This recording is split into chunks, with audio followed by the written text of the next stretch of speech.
Hi folks, County Line Gardener with you. We're out here on a nice, beautiful, cute, cool summer day morning. It's about 8:30, I think. I'm getting ready to do something here. I thought I might share it with you. And it sure works for me, and I'm sure it'll work for anybody. Kind of an old trick. You probably know about this, but I thought I'd show it to the people that's never done it. See all that pine straw there come out of all these pine trees here. We have 3 great big monster pine trees here in the front, and they lose pine straw constantly. And we're going to pick this up. We're going to rake it up. Now I'll show you what we're going to do with it in a minute, okay? I'll be right back. Okay, we're back. Got that little pile of pine straw picked up. Nothing else, this stuff smells great too. Got my Epsom salt there. I use that a lot in the garden. I sprinkle it around the tomato plants, and you wouldn't believe how much that helps a plant. Look at the size of some of these things. Man, they're just taking off. They're just going crazy. And I know, I swear, I think it's the Epsom salt. I sprinkle it on there about once a month, and then water it in. I also put Epsom salt in the hole before I put the root ball of the plant down in the hole too. I think that helps a lot too. But I'm gonna get going here, and I'll show you what I do with this pine straw. Okay, be right back. Okay, let's add some of this to the strawberries here. I just kind of watch me and follow along here. I just take a big handful of it, just spread it down in there in the strawberries real lightly. You know, it's no big deal. I just try to get it everywhere. You can do this on strawberries that are on the ground. Of course, I guess. I don't know why you couldn't. I have. So just spread that down in there. Get it down in there good and thick. Good thing about the pine straw, you know, is the water just goes right through it. What that does, it cushions those strawberries so they don't lay on the ground. They don't get on that dirt down there underneath them plants. And look, see that bed right there? How nice. Them strawberries they ain't gonna rot now. And also, oh, let's see here. I'll show you. Let me show you what else I do here. Okay, well, I got a lot of it here. Got an awful lot of it here. I'll grab a bunch of it up. Come over here.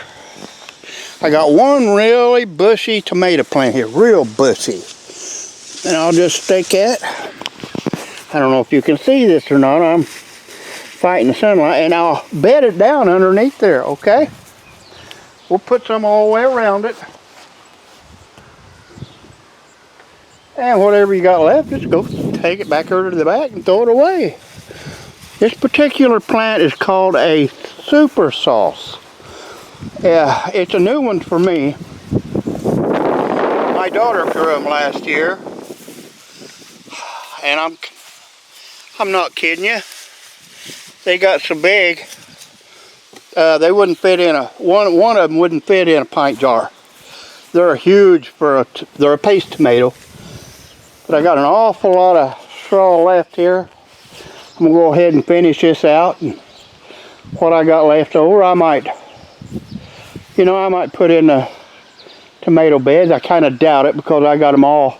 As you can see, I use rebar to tie up my tomatoes. I used to use sticks, 1x1s, standard stuff. They kept breaking off at the ground. So finally I went and bought me, I don't know how many. I ended up with 300 5-foot pieces of rebar. And that was 10 years ago, and I've never had to buy another one. I use them over and over and over every year. And they work great. They just work outstanding. They're easy to put in the ground. If you do it at the right time, you don't even have to hammer them in. And they come out real easy too. But anyway, this video was about the pine straw. We'll throw one more batch in there. I know this might sound crazy. I read this one time years ago. I learned this from my dad.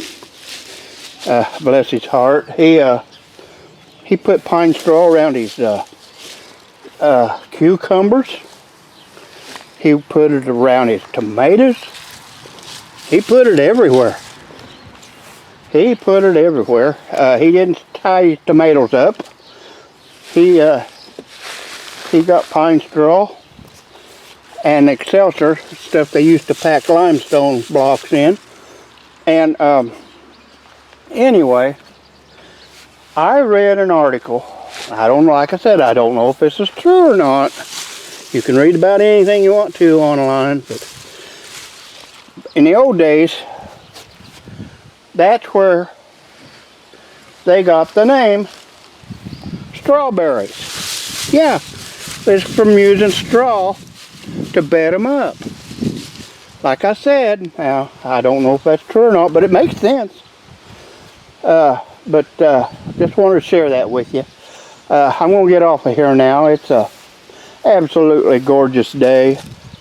I might, if the wind dies down, I might go do a little flying here after a while with my radio control. But the wind's gotta calm down. If you notice right here in the middle of my strawberries, I got a tomato plant. I got tomato plants everywhere. That's one my daughter gave me. She was going to throw away. That's called a red currant or currant. They're cherry tomatoes, red cherry tomatoes, and you can get about 10 of them on a teaspoon. They're that tiny. I'm curious and anxious to see how them do. Well, I'm going to get off here now. I think I got a cherry tomato over here ripe. I get about one a day now. Yeah, I see one there. He looks like he could be picked. What do you think, huh? I think we're just going to have to pull that and test it and see how it tastes. Oh, there's some more down there. All right. Excellent. Anyway, folks, have a good gardening season. I'll see you a little bit later. These are my early girls over here. Those first four. They're looking healthy. But they're no earlier than any of the rest of these, so I don't buy that. I like the tomato, but I don't buy that philosophy that they're going to be earlier than the others. They never have been. So, you know, you judge that for yourself. But I'll go get rid of the rest of this pine straw. I'll see you later, okay? County Iron Gardener saying bye-bye.